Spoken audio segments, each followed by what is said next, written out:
Les pido que abran sus Biblias, por favor, en el libro del Éxodo capítulo 12. Éxodo capítulo 12. El domingo pasado celebramos la entrada triunfal a Jerusalén. Celebramos cuando nuestro Señor Jesucristo entró por esa puerta, la puerta oriental, una puerta que da exactamente en línea recta con la entrada al templo del rey Herodes. Esa entrada triunfal marcaba el comienzo, marcaba el inicio de sus últimos días de nuestro Señor Jesucristo. Pero vean cómo la palabra se cumple a la perfección y cómo la sombra y la figura de lo que es la Pascua de los judíos se estaba haciendo manifiesta en la persona de nuestro Señor Jesucristo. Mi Señor Jesucristo entró a Jerusalén el día 10 del mes de Abib, ¿sí? Y la palabra del Señor para los israelitas en Éxodo capítulo 12, versículo 1 dice así: habló Jehová a Moisés y a Aarón en la tierra de Egipto, diciendo: este mes os será principio de los meses. Para vosotros será este el primero en los meses del año. Hablad a toda la congregación de Israel diciendo: en el 10, pongan atención, en el 10 de este mes, tómese cada uno un cordero según las familias de los padres, un cordero por familia. Les estaba diciendo mi Señor Dios que el mes de Abib era el primer mes en su calendario lunar y que el día 10 del mes de Abib escogieran un cordero, lo escogieran, lo tomaran de entre sus animales. En el versículo 5 dice: el animal será sin defecto, macho de un año. Lo tomaréis de las ovejas o de las cabras. Ese cordero tenía que estar perfecto, sin una arruguita, sin una manchita, sin una mordedura de otro animal, sin mancha, completamente limpio, perfecto. Dice que lo tomaréis de las ovejas o de las cabras. Versículo 6 dice: y lo guardaréis hasta el día 14 de este mes. O sea, lo escoges tú el día 10 de Abib hasta el día 14. 4 días pasaban. ¿Sí? ¿Para qué? ¿Para qué pasaban esos 4 días? Dice: y lo guardaréis hasta el día 14 de este mes, y lo inmolará toda la congregación del pueblo de Israel entre las 2 tardes. Lo inmolará, lo sacrificará, lo matará. ¿Sí? Entre las 2 tardes. La palabra del Señor de este versículo en la Biblia Nueva Traducción Viviente dice así: cuiden bien el animal seleccionado hasta la tarde del día 14 de este primer mes. Entonces, toda la asamblea de la comunidad de Israel matará su cordero o cabrito al anochecer. O sea, lo cuidarás bien, muy bien, desde el día 10 hasta el día 14. Versículo 7 dice: y tomarán de la sangre y la pondrán en los dos postes y en el dintel de las casas en que lo han de comer. Éxodo 12, versículo 7.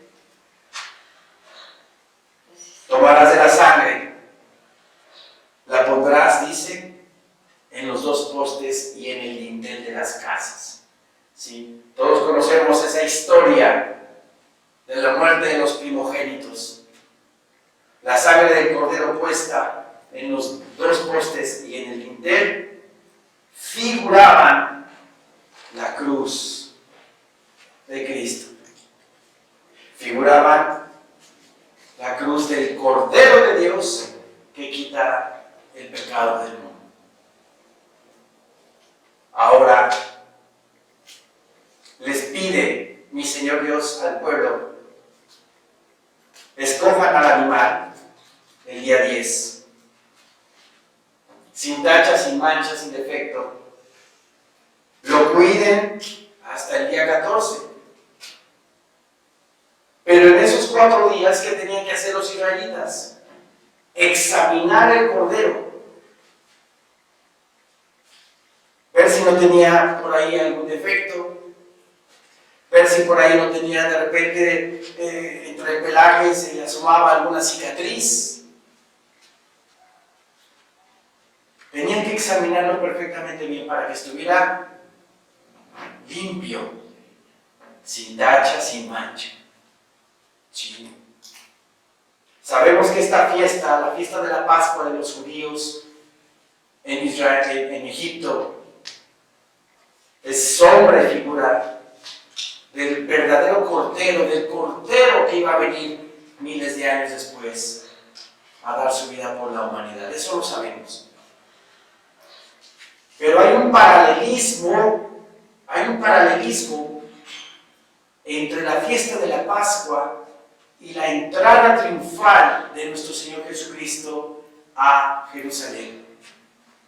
Porque nuestro Señor Jesucristo entró a Jerusalén en el día 10, del mes de abril. El Cordero de Dios llegando a Jerusalén para su Pascua final. Llegó el día 10, esa entrada triunfal a Jerusalén. Fue el día domingo. Y por 4 días, lunes, martes, miércoles y jueves, por 4 días, los religiosos, los fariseos, los escribas, bueno, hasta los herodianos, examinaron al Cordero de Dios. ¿De qué manera lo examinaron? Haciéndole preguntas, preguntándole para provocarlo, preguntándole para que fallara en sus respuestas el Señor, y así señalarlo e incriminarlo. ¿Sí? Es sorprendente cómo la palabra de Dios se cumple. Sobrefigura la fiesta de la Pascua de los judíos en Egipto y el cumplimiento en la persona de nuestro Señor Jesucristo en su última semana. ¿Sí? Tuvo ese tiempo el Cordero de Dios para que los religiosos de Jerusalén lo examinaran. Por 4 días le hicieron preguntas para ver si caía en alguna contradicción. Una de esas examinaciones que tuvo el Cordero de Dios está en el libro de Marcos. Vamos a Marcos 12, por favor.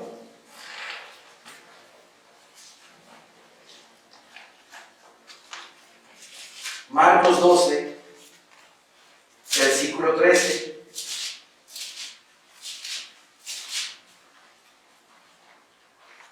Amén, hermanos. Amén. Dice nuestro Señor en su palabra: y le enviaron algunos de los fariseos y de los herodianos para que les sorprendiesen en alguna palabra. Vean lo sorprendente de este asunto. Aquí dice la palabra del Señor que los fariseos y los herodianos se juntaron para interrogarlo, para examinarlo, pero estaban juntando al agua con el aceite, porque los herodianos eran obviamente seguidores del rey Herodes, que estaban a favor del Imperio Romano, porque Herodes fue impuesto por el Imperio Romano. Y los fariseos estaban en contra del Imperio Romano.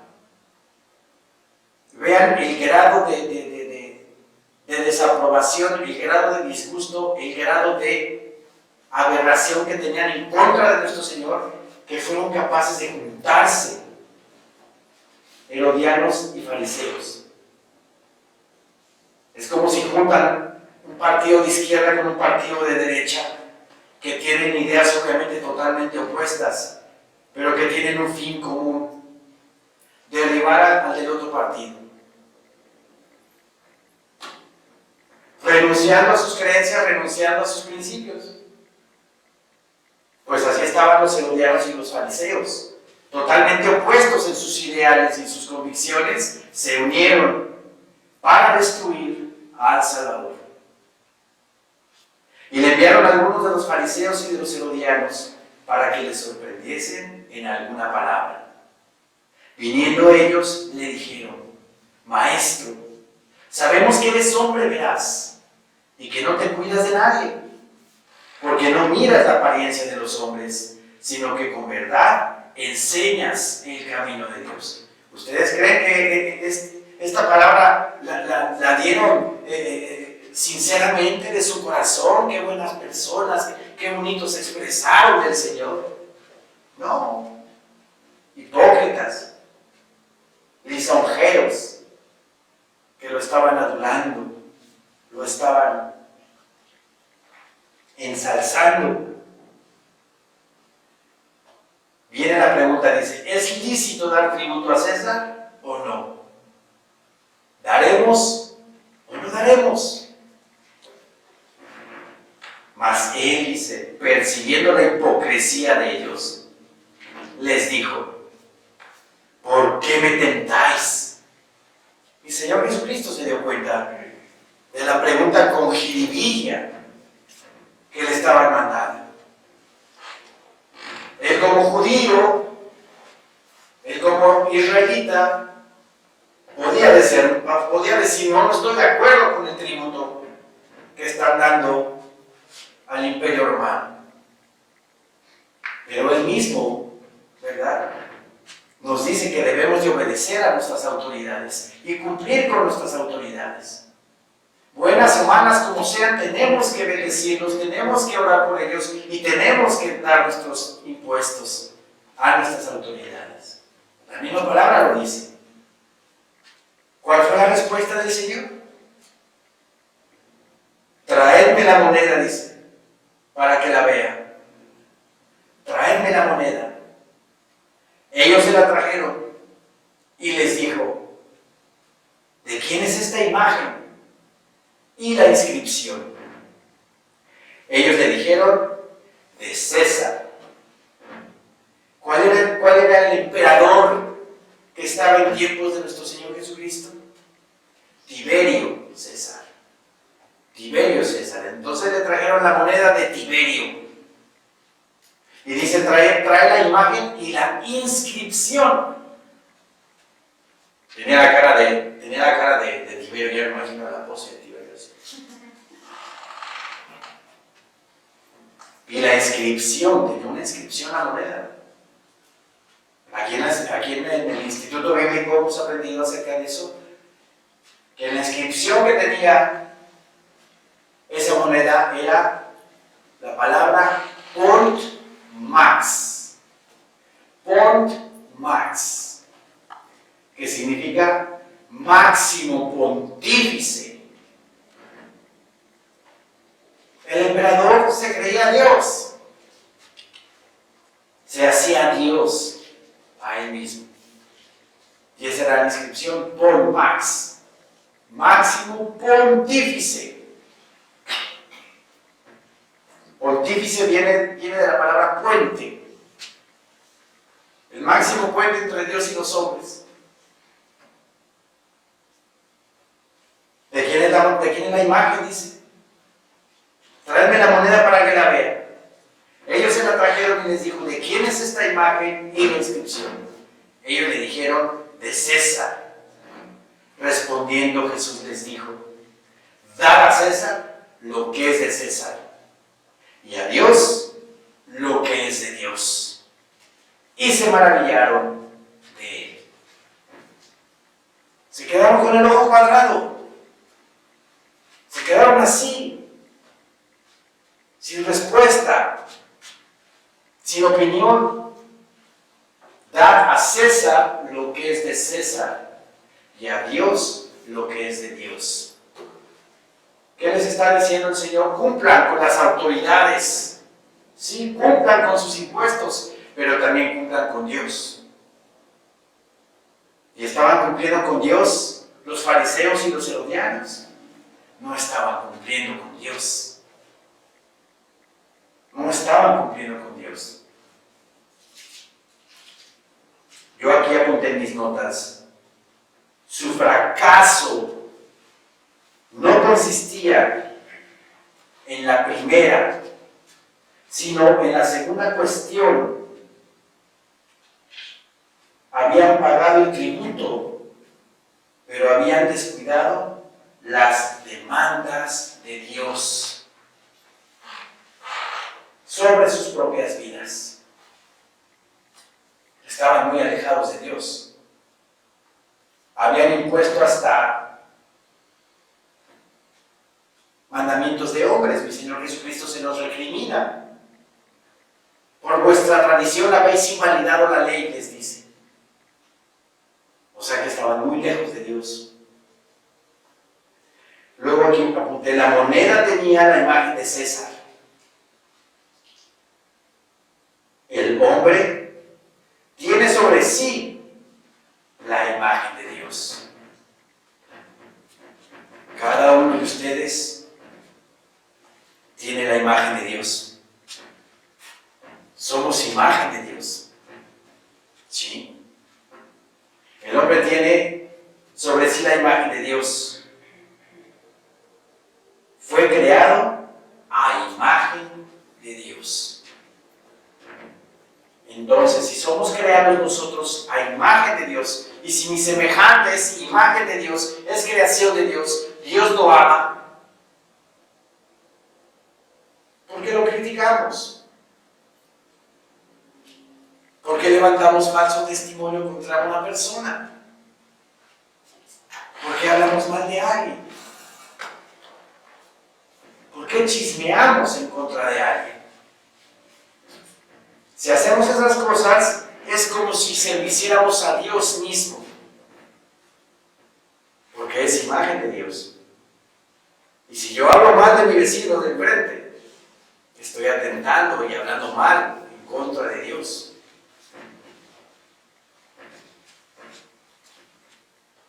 ¿Se dan cuenta de lo terrible que es?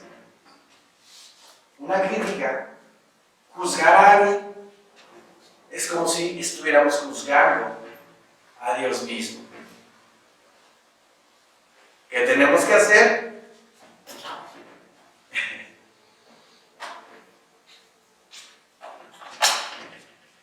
Ser prontos para oír,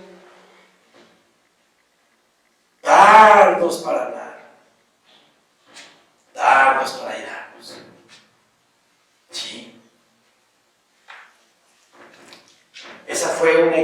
examinación que le hicieron a nuestro Señor Jesucristo los herodianos y los fariseos. La segunda, fueron varias, pero la que tengo yo aquí está luego en el versículo 18 de aquí de Marcos. Entonces vinieron a él los saduceos, que dicen que no hay resurrección, y le preguntaron diciendo: Maestro, Moisés nos escribió que si el hermano de alguno muriere y dejara esposa, pero no dejare hijos, que su hermano se case con ella y levante descendencia a su hermano. Eso lo estudiamos hace poco con el libro de Ruth, lo que es la ley de levirato, ¿verdad? Deuteronomio 25, ¿verdad? Nos habla de ello. En la ley de Moisés está eso. Siguen los fariseos diciendo: hubo 7 hermanos. El primero tomó esposa y murió sin dejar descendencia. Y el segundo se casó con ella y murió. Y tampoco dejó descendencia. Y el tercero de la misma manera. Y así los 7. Y no dejaron descendencia. Y después de todos murió también la mujer. Todos murieron, los 7 hermanos murieron y la mujer también murió. Vaya historia de los saduceos que le dijeron al Señor Jesús. Vaya historia ilusa. 7 hermanos tuvieron a la misma mujer y nunca se embarazó la mujer y todos se murieron. Ya me imagino al vecino: no, yo no emparento con la mujer porque también me vaya a tocar a mí, ¿verdad?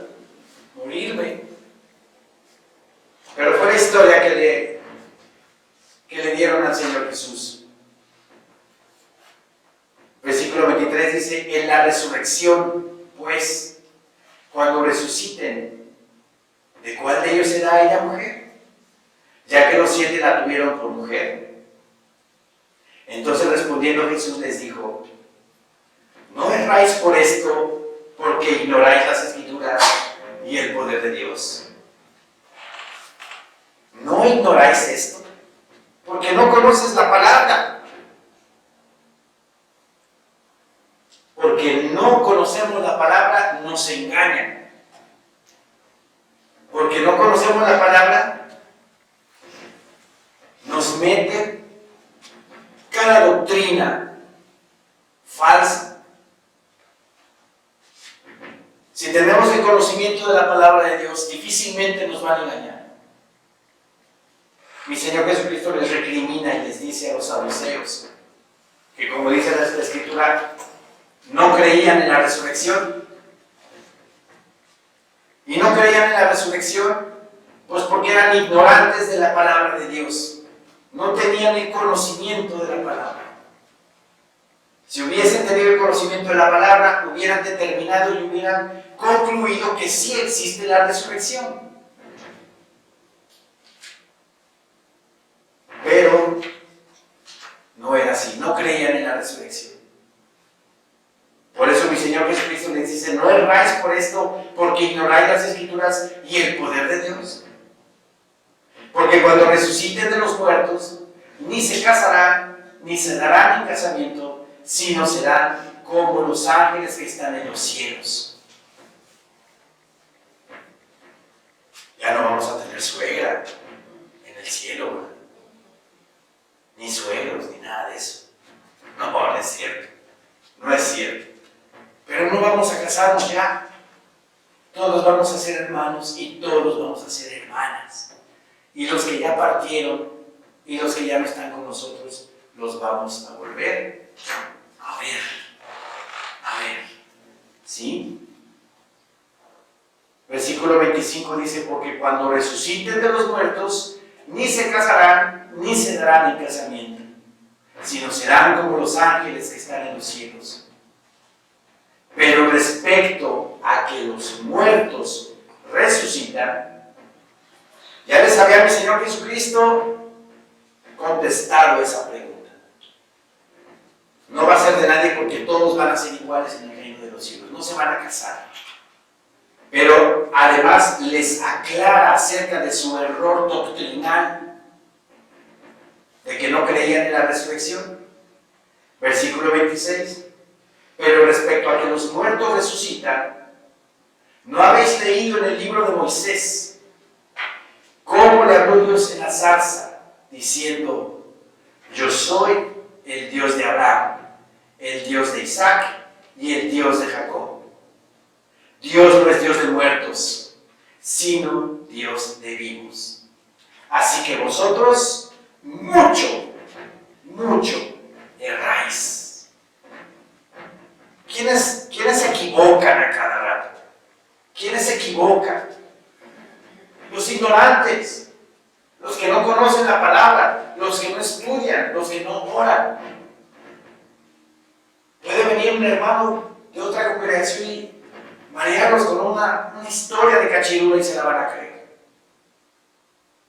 Pero para tener real conocimiento de la palabra de Dios tenemos que escudriñarla diario. Tener un método de estudio, una metodología para estudiar la palabra de Dios.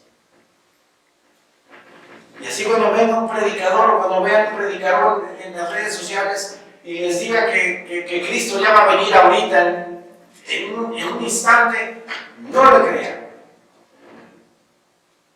porque no es cierto. La palabra de Dios dice que sí vamos a pasar tribulación, y que a la mitad de la semana, 70, viene Cristo Jesús por su iglesia. Viene Jesucristo por su iglesia. ¿Sí? Ahora aquí dice: pero respecto a que los muertos resucitan, ¿no habéis leído en el libro de Moisés cómo le habló Dios en la zarza, diciendo: yo soy el Dios de Abraham, el Dios de Isaac y el Dios de Jacob? Quiere decir que Abraham, Isaac y Jacob están vivos. Quiere decir que están viviendo en el cielo con nuestro Señor. Amén. Quiere decir que están allá gozándose de la presencia de Cristo. Están allá y nos están esperando. Nos están esperando a todos los que creemos y amamos la venida del Señor Jesucristo. Vamos a ver a Moisés, vamos a ver a Elías, vamos a ver a Jacob, vamos a ver a José, vamos a ver a tantos y tantos personajes bíblicos aquí en la palabra. Y como les decía también, vamos a ver a nuestros seres queridos que se adelantaron. Los vamos a volver a ver y vamos a estar con ellos por la eternidad. Por la eternidad. ¿Sí? Esa es nuestra esperanza. Esa es nuestra fe, nuestra esperanza. El motor que está dentro de nosotros, que nos mueve y nos lleva a seguir adelante y a preservar la palabra y a contar los días para cuando sea ya el encuentro con nuestro Señor Jesucristo. Esa es la esperanza del cristiano. Esperar la venida de su Señor para estar con Él eternamente y para siempre. ¿Sí? Luego, los religiosos de Jerusalén le preguntaron a nuestro Señor en Marcos 11, versículo 27. Le preguntaron, lo examinaron al Cordero por 4 días. Como los israelitas, cuando practicaban su Pascua, examinaban al animalito por esos 4 días para ver si no tenía ningún defecto, ninguna mancha, que fuera perfecto. Así igual el Cordero de Dios fue examinado.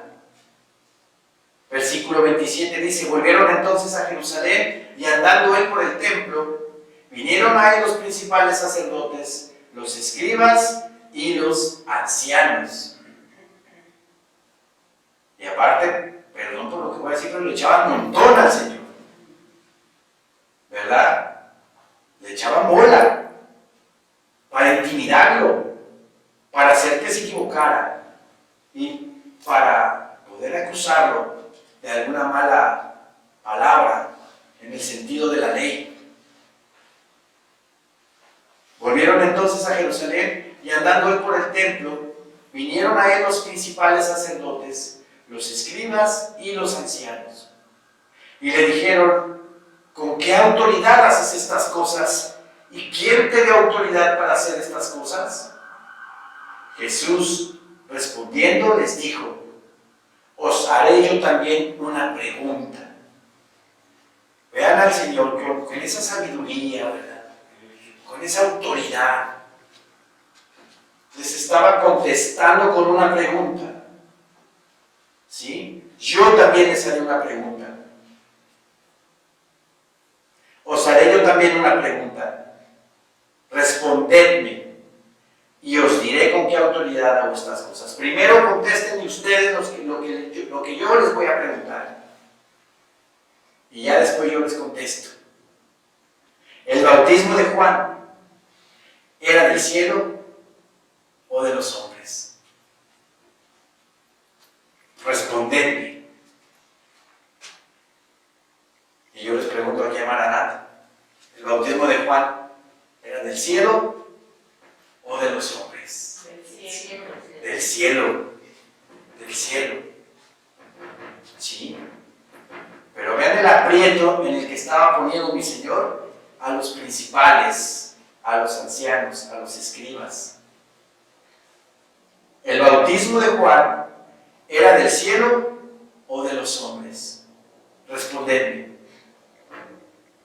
Entonces ellos discutían entre sí diciendo: si decimos del cielo, dirá: ¿por qué pues no le creísteis? Porque ellos jamás fueron a bautizarse con Juan el Bautista. Jamás fueron a bautizarse con Juan. No le creyeron. Mandaron a preguntar si él era el profeta, si él era Elías o si él era el Mesías.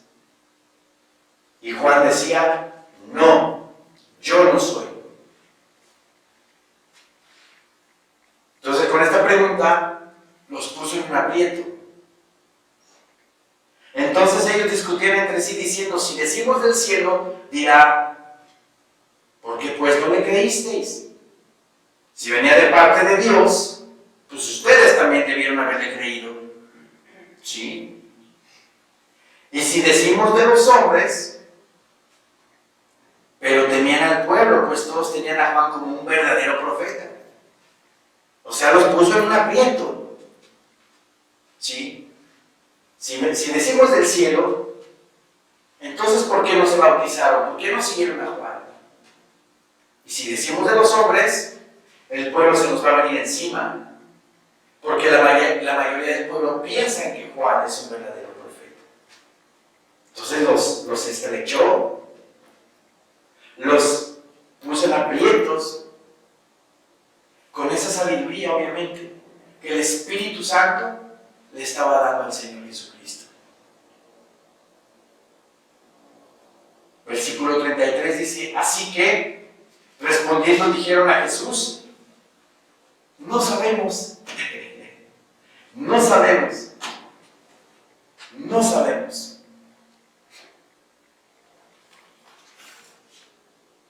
Entonces, respondiendo Jesús les dijo: tampoco yo os digo con qué autoridad hago estas cosas.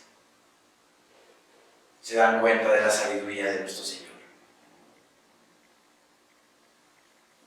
Dice la palabra del Señor que en Isaías 11 dice que se le iba a dar espíritu de sabiduría, espíritu de conocimiento, espíritu de poder, ¿verdad?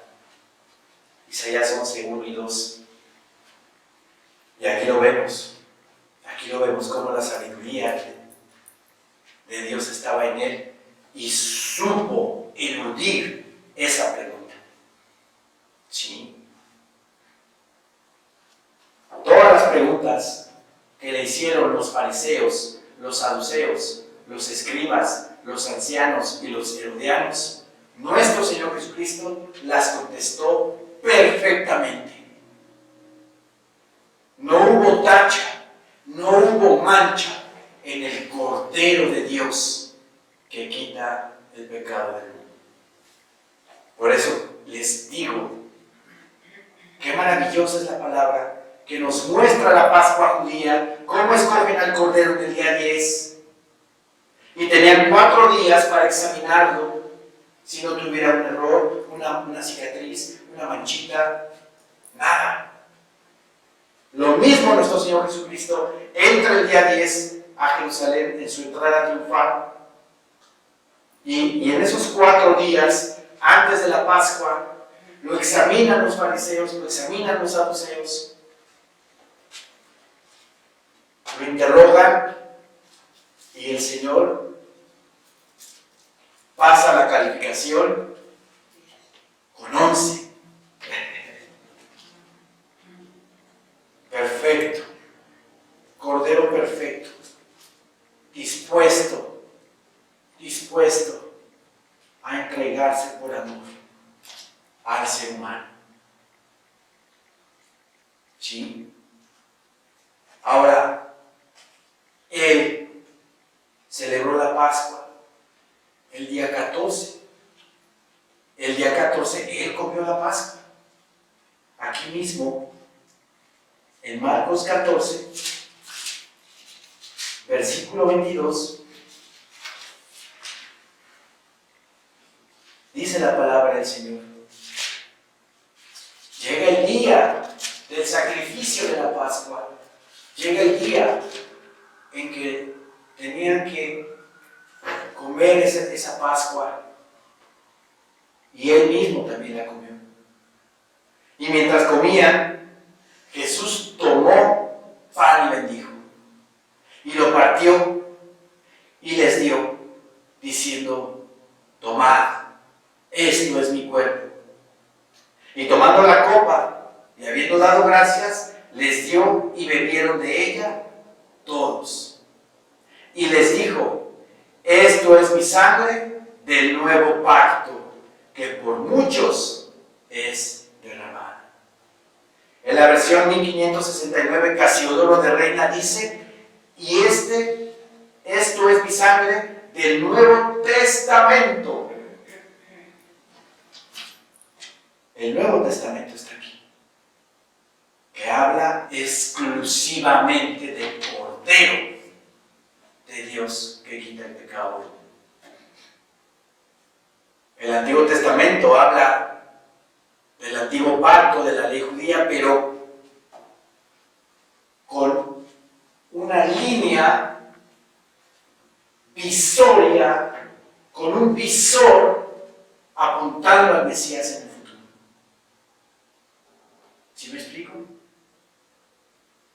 Y aquí, en esta parte, nuestro Señor Jesucristo ha celebrado ya la Pascua. Y les dijo: esto es mi sangre del nuevo pacto, que por muchos es derramada. De cierto os digo que no beberé más del fruto de la vid hasta aquel día en que lo beba nuevo en el reino de Dios. Él mismo, nuestro Señor Jesucristo, celebró la Pascua. Lo que fue sombra y figura de Él mismo, Él lo hizo ese día. Al día siguiente, el Cordero de Dios que quita el pecado del mundo iba a ser sacrificado. Que se celebra un día después de la Pascua, el día 15. ¿Qué fiesta empieza? Del 15 al 21. Lo vimos el lunes. La fiesta de los panes sin levadura. La fiesta de los panes sin levadura comienza el día 15, del 15 al 21, 7 días. Y esos panes sin levadura, ¿cómo creen que eran presentados? ¿Cómo creen que eran hechos? Obviamente sin levadura. La levadura representaba pecado y los panes sin levadura era pan sin pecado. O sea que el Cordero de Dios que quita el pecado del mundo, el día 15, que se celebraba o comenzaba la fiesta del pan sin levadura, también Él como pan sin levadura iba a ser partido, iba a ser molido, iba a ser maltratado, iba a ser latigueado por amor a nosotros. Ahora la presentación física de ese pan, ¿cómo era? Era un pan delgado alargado como ovalado, y estaba rayado de forma vertical y rayado de forma horizontal. ¿Qué representan esas rayas en el pan sin levadura?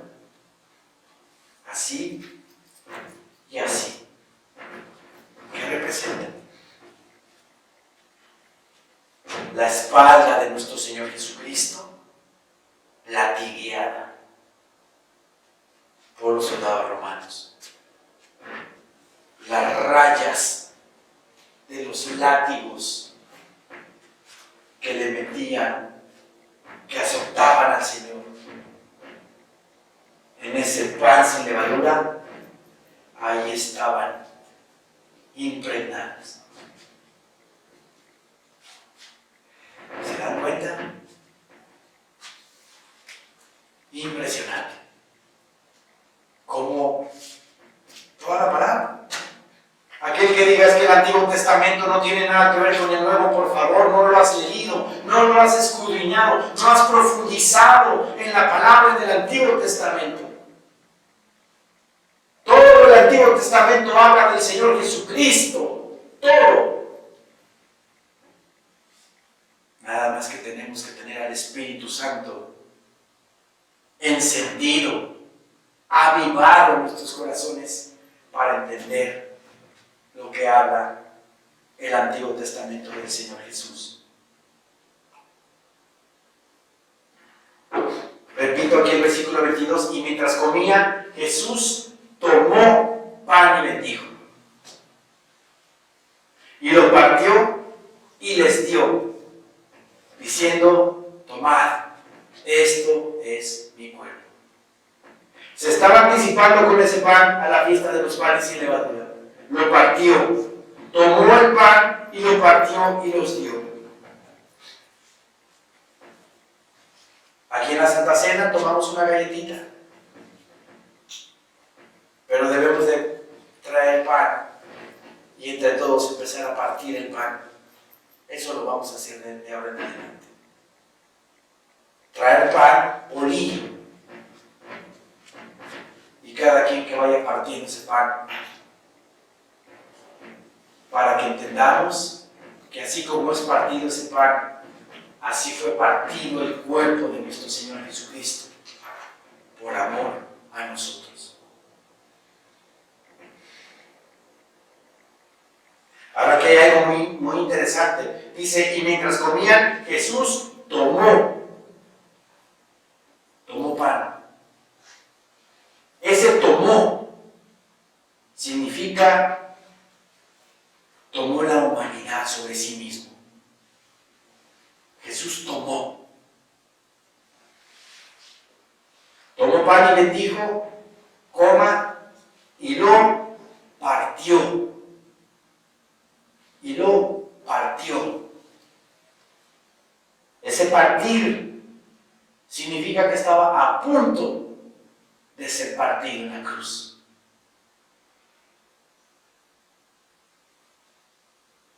Y les dio. Él se dio. Porque ese mismo pan también representa a Él mismo. Tomó pan, lo partió y los dio. Se dio Él a sí mismo por nosotros. Y tomando la copa y habiendo dado gracias, les dio y bebieron de ella todos. Y les dijo, esto es mi sangre del nuevo pacto que por muchos es derramada. De cierto os digo que no beberé más del fruto de la vid hasta aquel día en que lo beba nuevo en el reino de Dios. Estaban en una comunión en ese momento estrecha, en una comunión íntima, total, con sus apóstoles. ¿Estaba ahí Judas Iscariote? No estaba Judas Iscariote. Judas Iscariote comió la Pascua, pero antes de la institución de la cena del Señor, le dice mi Señor Jesucristo, lo que tienes que hacer, hazlo ya. Y se sale Judas Iscariote y no participa de la comunión de la cena del Señor. Tan importante, tan íntima que debemos de tener con Cristo. Judas Iscariote fue el traidor, ¿verdad? Judas Iscariote siempre estuvo lejos del Señor, cerca con Él, pero en su corazón muy lejos. Tan lejos que lo traicionó y lo vendió. ¿Qué quiere decir eso? Que aquel que está lejos del Señor, aunque diga que es cristiano, no va a tener una comunión fiel y verdadera con Cristo. Aquel que diga, sí, Señor, Señor, yo te amo, pero su corazón está muy lejos de Él y su comunión está muy lejos de Él, jamás tendrá la revelación de su bendita y santa palabra. Jamás experimentará la paz y el gozo que nuestro Señor Jesucristo nos da.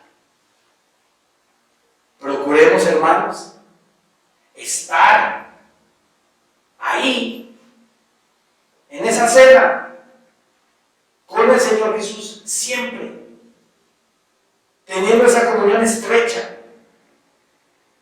teniendo esa intimidad con Cristo. He aquí, yo toco la puerta y llamo. El que me abre la puerta, entraré a Él y cenaré con Él y Él conmigo. ¿Qué puerta es? La puerta de su corazón. Que una vez prediqué de eso. ¿Cómo le abrimos al Señor nuestro corazón? ¿Se lo abrimos completamente o nada más una rendijita de corazón? ¿Y por ahí va a entrar el Señor? No, por ahí no va a entrar el Señor. ¿Qué tenemos que hacer? Abrirle todo el corazón al Señor Jesús. Abrir nuestro corazón para que Él completamente entre en nuestro corazón y completamente estemos entregados al Señor. Y Él dirigiendo nuestra vida, conduciendo nuestro caminar por este mundo.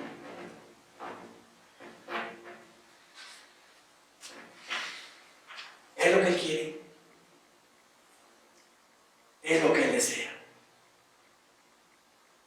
Él cumplió.